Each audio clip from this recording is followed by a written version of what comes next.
assassin is Gallifrey, planet of the Time Lords. The Doctor has finally come home, but not by choice. Summoned by a vision from the Matrix, he is drawn into a web of political intrigue and assassination. Nothing is quite what it seems, and in the shadows lurks his oldest and deadliest enemy. And now, the Deadly Assassin was quite interesting because if you remember in the last story, The Hand of Fear, Sarah Jane Smith actually left the TARDIS. She was done, and also the Doctor received a vision, not a vision, but a telepathic message to come to Gallifrey. Doesn't know why. And so he left Sarah Jane for that reason as well. Not only that, but she wanted to leave as well. So this is the first story where the Doctor is solo. He has no companion to help him or anything like that. He does build up allies. He does get allies, so he has some help and somebody to talk to. But the majority of the action and some of the stuff that needs to be done, he does it by himself. There's no companion to try and help save the day or reach something he couldn't get or anything like that. No, it's just all the Doctor. And that was pretty cool. It's something I was very interested in seeing. What was also interesting is this is the first time since the War Games, the second Doctor storyline, the second Doctor's last story, that the Doctor came to Gallifrey. And this is the longest time he's actually been on Gallifrey. It's like 4 episodes. The last time the Doctor was on Gallifrey was the last episode of the War Games. There's only 1 episode. So we have seen Gallifrey sometime since then, but not with the Doctor. We just saw the Time Lords and the Council or something like that. Like I think it was like the weapon. I think it was a third Doctor storyline about I forgot what the title was now, but it was like a doomsday weapon, and the Master stole plans from the Time Lords, and he went to a planet to find that weapon. We saw the Council talk about there, and then they were like, "Oh, let's send the Doctor after the Master." And then the other time was, of course, the 10th anniversary special that we saw the Time Lords in a command room trying to solve this and getting all the Doctors together. So there was that, but now we get to see more of them. Granted, yes, there hasn't been that much continuity because costumes change, but since we see more of the Time Lords and more of their political government and how they dress and this and that, they kind of built more on there. So it's like, okay, let's actually add a mythology. Let's add something to it. So you got to see different dressing gowns and the different tribes of it, because the color represents a different tribe. And you also got the symbol, the famous symbol, which is actually seen in the Revenge of the Cybermen storyline as a symbol for the alien species that was on the planet that the Cybermen were trying to destroy. So they're like, let's steal that image and actually use it for the Time Lords now. So it was just like a bit of continuity there, but that symbol has now just known as the Time Lord symbol, but it first appeared somewhere else. The Planet of Gallifrey actually looked very nice. Very nice set design. I liked how it was inside the planet rather than outside. The costumes were very well done. They were very gorgeous. Nothing to complain there. Very well done. I particularly liked one of the characters had like a royal purple kind of robes. They were very elegant. You could tell just from the color that it was just like, yes, this is a very high class citizen and very kind of like in a royal family almost. The whole storyline was pretty good to try and make it look like the Doctor assassinated the president of Gallifrey, and that was also interesting as well. That not only getting the Doctor to make it look like the Doctor assassinated him, but the fact that this is a British TV show and the Gallifrey has a president rather than a prime minister or a king or queen or something other than a president. I thought that was pretty interesting, and this story kind of has ties with the novel and the film, The Manchurian Candidate, which is kind of like the same thing of brainwashing somebody to attempt an assassination. And there's some similarities between that. In fact, there's actually a small 10-minute documentary about the Manchurian Candidate and how it affects popular culture. And they kind of talk about that a little bit. In fact, they even showed a couple clips of like the Manchurian Candidate assembly rifle, and then you see in the Doctor Who's The Deadly Assassin somebody assembling a rifle similar, and how this and that, how it just kind of combines together. And that was a nice little touch. Again, I've never read it, nor have I seen the movies, but I kind of understand the pop culture reference. So I thought it was pretty cool. The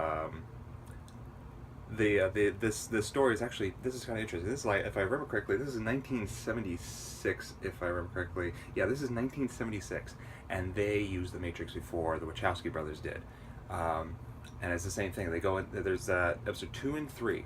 The Doctor finds evidence. She actually shows evidence that he was framed for assassinating the president, and in order to try and find out who did it and how somebody was able to do certain things, he has to go into this computer matrix, and this computer matrix has like the brain patterns and all the dead Time Lords, but things that somebody's been tapping into it. So the Doctor, it plugs like little electrodes on his head and actually kind of goes into sleep to transfer his brain into the machine, and it's kind of like this virtual reality thing with another Time Lord that he's fighting against.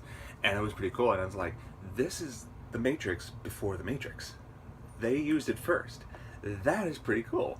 And it was something different at that time. I mean, maybe only Doctor Who fans will acknowledge this, but I doubt anybody else will acknowledge the fact that a British science fiction TV show came up with the Matrix first, before the Wachowski brothers and their whole Japanese anime-inspired, trilogy, which is also a great trilogy too.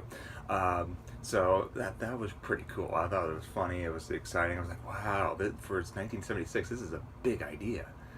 And then the Master. We have to talk about the Master because the Master is the main villain of this, but he's completely different. He's not, because Roger Delgado died in his last Master story. They didn't want to use the Master again out of respect. Well, they decided to bring him back, and they didn't want somebody to copy Roger Delgado. They kind of want to had some similar stuff, but they want to do something different with the Master. So the Master is now on his last limbs. He's actually dying. He's actually on his last regeneration, and it's just towards the end of that regeneration. As a little side note, this story actually gives more information about regeneration. This is the first time we find out there are 12 regenerations per Time Lord. So the Master's on his 12th regeneration, he's in a raggedy black cloak, and he's basically almost in skeletal form. His face is basically a giant skull face, but with bits of flesh and muscle and veins on it and big bulging eyes in it. And his hands are kind of like just missing skin, basically, and it's just kind of creepy, slimy. It was really creepy. Unfortunately, the mouth didn't move that well. That was my only complaint. But the voice that came from it was very well pronounced, very threatening, and kind of creepy at the same time. And basically, the Master's plan was to get the president killed so he can take his sash and then rod to kind of open this black hole so that he can, gain more life. Although doing this destroys everybody else, the planet and several other planets around it, because he's creating a black hole. And it would guarantee his own survival, just not everybody else's. And so that was pretty cool, and it was creepy as well. I liked how they did with the Master, and we'll have this Master for a few more times. Also, because I want to mention this, this is the first story that, of course, modern Doctor Who fans will know what I'm talking about. They actually talk about Rassilon, the Time Lord Rassilon. And I was very impressed by that, because I've heard of Rassilon. I've barely even watched the new Doctor Who stories, but I know of certain characters, and I was like, wait a minute, Rassilon, didn't he come back, or this and that? I think they mentioned him again in the 20th anniversary special, and then again in the modern ones with David Tennant. So I was like, wow, they're actually really doing more history now, and I thought that is pretty cool. So it was interesting about Rassilon being one of the founding fathers of Time Lords, and how his mystery was, and how this and that, and how he did this and that. I thought it was pretty dang cool. Overall, very good story. I highly regard this story. It's a nice change from some of the other stories. It's not a monster hunting thing. It's more of a political sci-fi thriller, and that was very interesting and different, and shook things up a bit. I thought it was pretty cool. And then the next episode will kind of go back to what Doctor Who was. So it was pretty cool.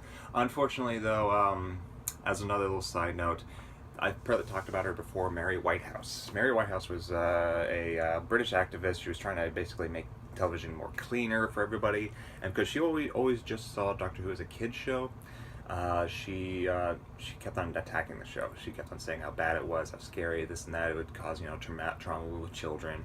And there's this one scene in The Matrix to where the Doctor is getting drowned. The villain has him down in the water, and she's just trying to keep him down. and the doctor is underwater trying to get up, and then they freeze the frame.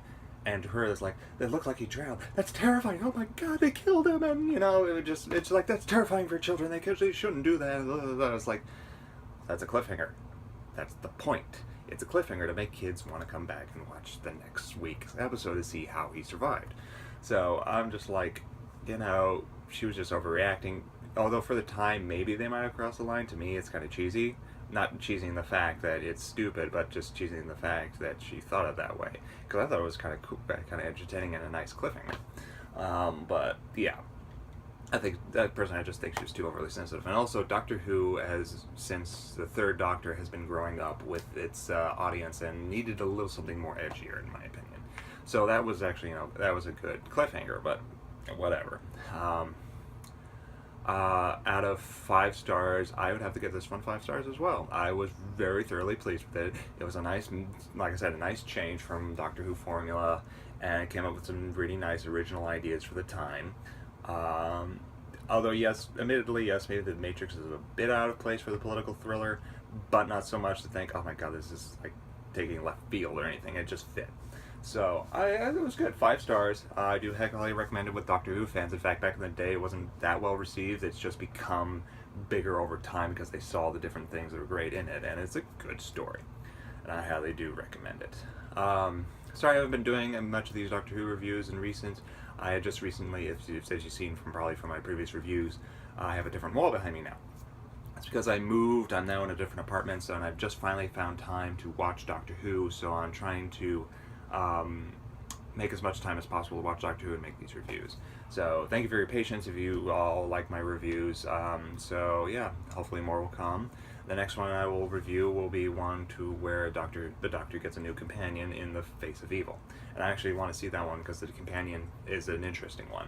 So, alright, until next time, stay tuned. Oh no, that's a bad way to end. How should I end this? I guess I'll just say see you next time. Bye.